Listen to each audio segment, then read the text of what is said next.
Hi everyone, Kian here. Our Bible verse for today is all about Psalm 56 verse 3 and 4. When I am afraid, I put my trust in Him, in God whose word I praise. In God I trust, I shall not be afraid. What can flesh do to me? So sa Tagalog, kapag ako'y natatakot, nagtitiwala ako sa inyo. O Diyos, pinupuri ko kayo dahil sa inyo pangako. Hindi ako matatakot dahil nagtitiwala ako sa inyo. Ano bang magagawa ng isang hamak na tao sa akin? So, ang ganda ng verse po na to kasi it's all about trusting God's plan. Pagtitiwala sa plano ng Diyos. Tayo po bilang tao, likas po sa atin na nagpaplano tayo sa buhay natin. Mas maganda po pero lagi natin tatandaan na mas maganda po yung plano ng Diyos. At mas maganda po yung plano natin naka-align sa plano ng Diyos. At kung ang plano natin hindi naka-align, hindi kasama sa plano ng Diyos, matutunan po natin na pagkatiwalaan at tanggapin kung ano po na mas maganda ang plano ng Diyos kaysa sa atin.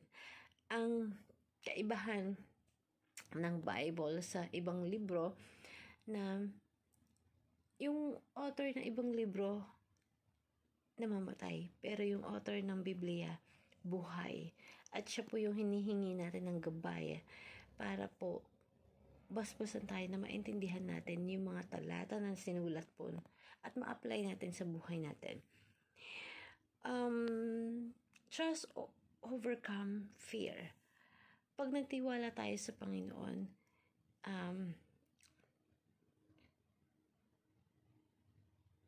kumbaga magagampi nito yung takot na nararamdaman natin. Pag nagtiwala tayo sa Diyos, mawawala yung takot na yun. O Diyos, pinupuri ko kayo dahil po sa mga ginawa po ninyo para sa akin at pagmamahal sa akin at sa mga taong mahal ko.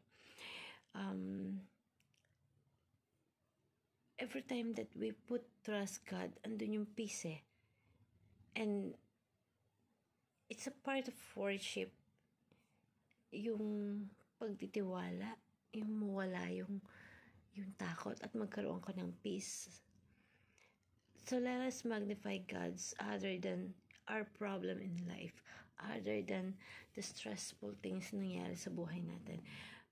When we magnify God, wala So kung dati, ang tingin mo sa problema na napakalaki, but when you magnify God, ang tingin mo na lang sa problema, sobrang liit. Lumiliit ang mga problema.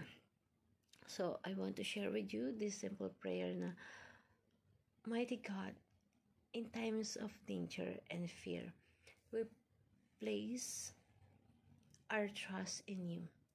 Help me focus on your promises in times of trouble. Enable us to live fearlessly under your protection. Grant us the faith to trust you more each day. In Jesus' name, I pray and we pray. Amen. Thank you everyone and good night.